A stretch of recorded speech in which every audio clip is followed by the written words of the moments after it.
Yachts For Sale YouTube channel, opening a window into the world of yacht brokerage, and today asking the question, do the Dutch build it better?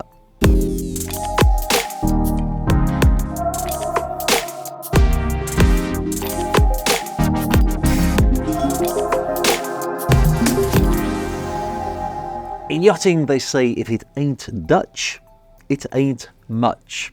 When I say they, I mean the Dutch themselves, of course, but is that true? Is it true that if it ain't Dutch, it ain't much? Well, to answer that question, naturally you have to look at other super yacht building countries, and the big countries that build large yachts are Germany, the Netherlands, Italy, and Turkey. We'll start with Germany because we should get them out of the equation in this discussion. I personally cannot tell the difference in quality between a German-built yacht and a Dutch-built yacht.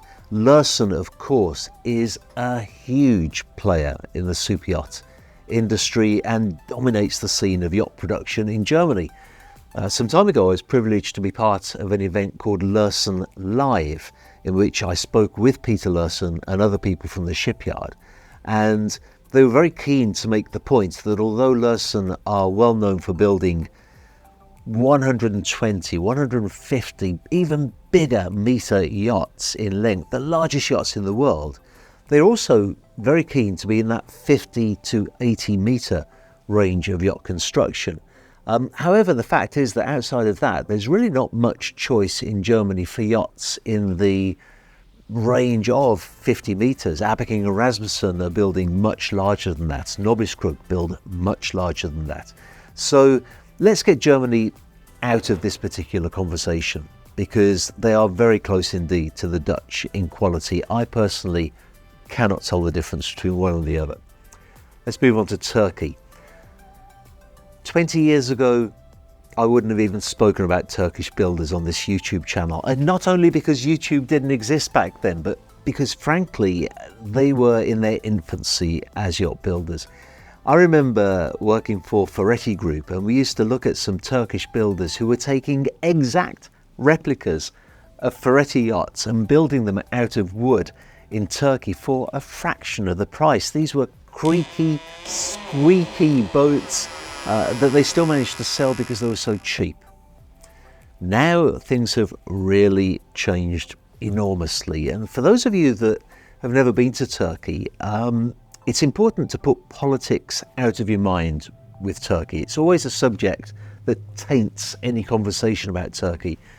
Taking politics out, the fact is that Turkey is an incredible industrial country full of industrialists, craftsmen, great engineers, and amazing entrepreneurs.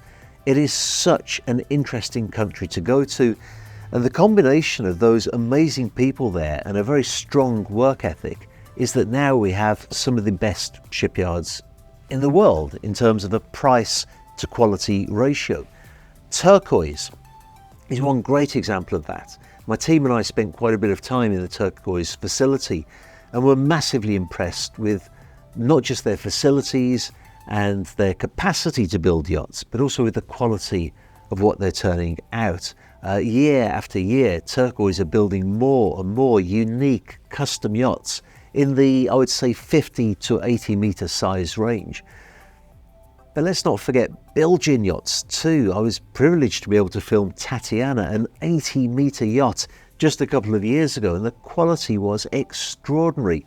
Their attention to detail, the interiors of that yacht was so unique. The way that Belgium worked with designers, I think it was H2 design on that particular yacht, was absolutely remarkable. A real high quality yacht for a very reasonable price. And their success is reflected in the fact that they've got now 3 of those yachts in construction with more to come. 3 80-meter yachts sold. That's a massive success story.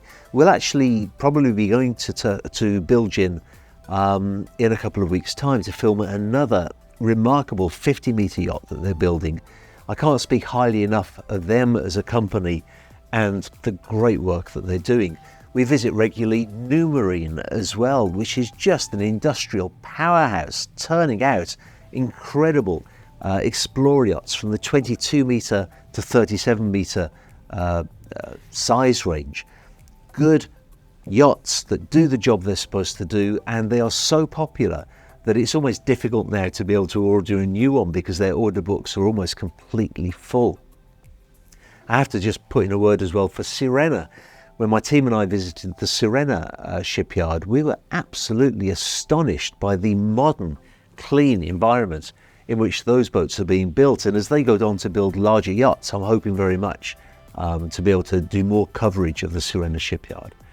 So the Turkish ain't Dutch, but it's not fair to say that they ain't much. They are much. They do some fantastic yachts, and I wouldn't hesitate to take a client to any one of those shipyards that I've just mentioned.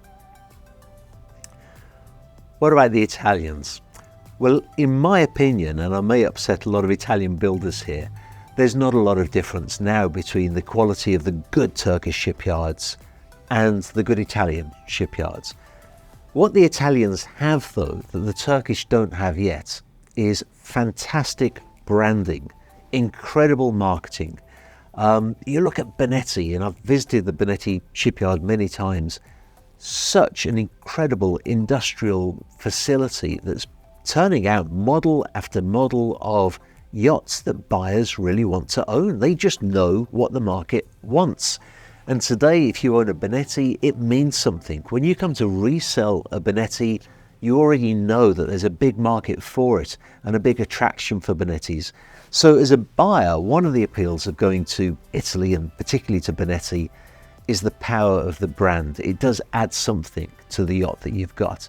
But I can't just talk about Bonetti, because Ferretti Group as well have an astonishing array of brands. They own Riva. Who wouldn't want to own a Riva? It's one of the most popular high quality brands in the world. But most of the brands in the Ferretti Group are smaller yachts. Most of them are the, let's say, sub 50 meters. CRN are the brand of Ferretti Group that do the bigger yachts. And they're building some wonderful stuff, exciting projects, working with a variety of designers across the world. Not to mention Rossi Navi, Isa, big brands building wonderful yachts in Italy. They ain't Dutch. Certainly not fair to say they ain't much. Possibly Italy offers the greatest ratio of quality to price in the world, and that has to be one of the reasons that they also build more super yachts in Italy than almost every other country in the world combined. That is their popularity. So let's get back to the Netherlands.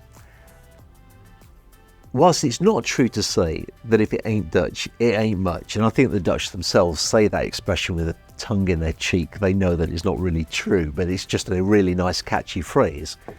The question is, do the Dutch build it better? Remember, we're taking Germany out of the equation here. Do they build it better? Absolutely, they build it better.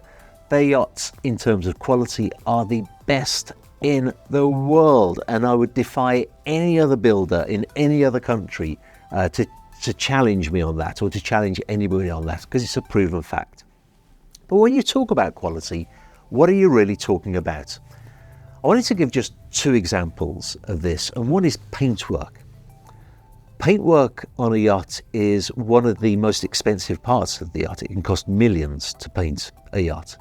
It's also one of the first things that you see, of course, when you see a yacht in the water. I remember being in Split in Croatia last year, and there was a well-known, I think it's a 70-meter fed ship tied up in the marina, and right next to it was a 70-meter Italian-built yacht. I won't say who the builder was because it wouldn't be fair on the builder. You could see in an instant that one was a better quality paintwork than the other. It just showed. We walked along the side of both yachts, and one of them was an incredible mirror finish. It just looked almost impossible to the eye. And then we looked at the other one. It just didn't have the same quality to it. One of the reasons for that, in my opinion, is that at the very initial stages of building, when they're welding a hull and putting it together, if you have a very, very straight line to the hull, it means that the fairing that you put on the hull can also be uniform, and therefore you get a much better finish on the paint. If, however, there are even just a few deviations and waves in the hull, the fairing goes from thick to not so thick to thick to not so thick. And what happens is that that fairing can then crack and come away, and it's difficult to get the same finishing on it.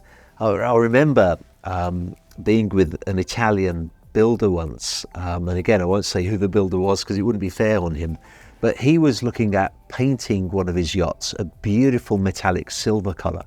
And at the time, there was a Fed ship in the Monaco Yacht Show with a metallic silver colour.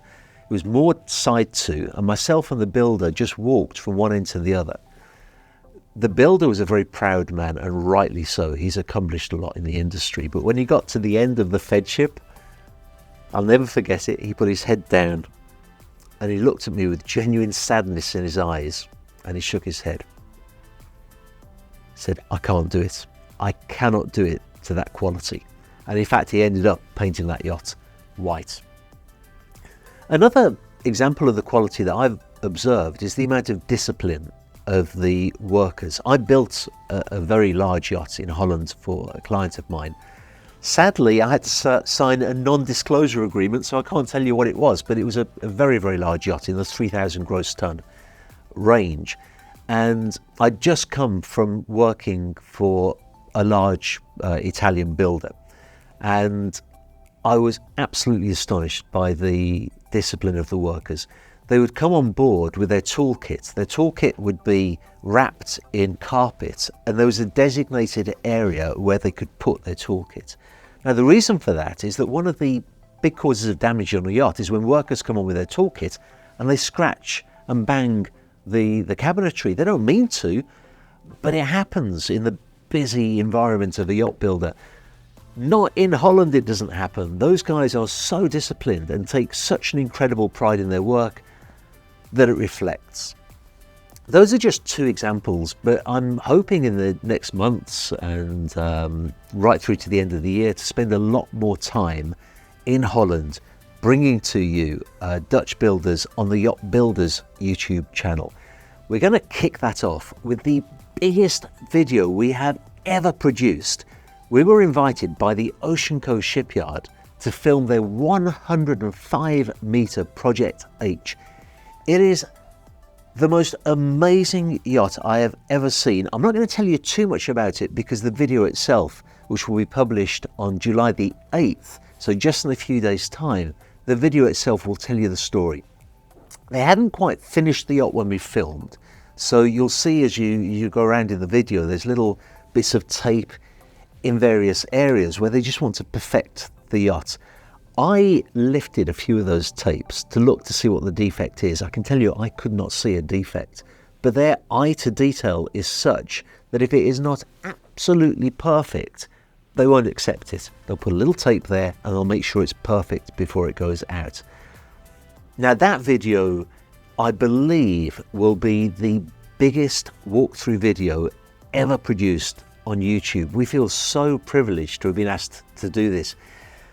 Regrettably, I can't tell you the price of the yacht because there's a lot of confidentiality. They only want to disclose that to qualified buyers. But I've looked all through YouTube at other walkthrough videos of properties and all sorts of things, and this will be the highest value item ever shown on YouTube. That video's on July the 8th. Make sure you don't miss it. Just one other comment I want to make regarding Dutch yards, which really impresses me, is that at the beginning of this video we mentioned that in Germany, really, if you're not looking at 50-metre plus, then there's nothing much to be offered in Germany. That's not the case in Holland. Last weekend we published a video of the Monen shipyard with their 34-metre yacht. Another great example of Dutch quality, but with a much smaller yacht. There are other shipyards too. Wire springs to mind with their much smaller yachts. So Holland, do they do it better? Yes, they do. And what's really great about the Dutch builders is they're not limited to just 100 plus meter yachts. When you go to Italy or Turkey, 80 meters is about the limit of what they're comfortable building for now. That will probably change. In the Netherlands, you can have a little 30-foot wire, you can have a 300-foot super yacht. Everything they do well. And in my opinion, yes, they do better. How was that? How long was it? Really? Wow. What do you think, Max? Did it keep your interest? Good, good.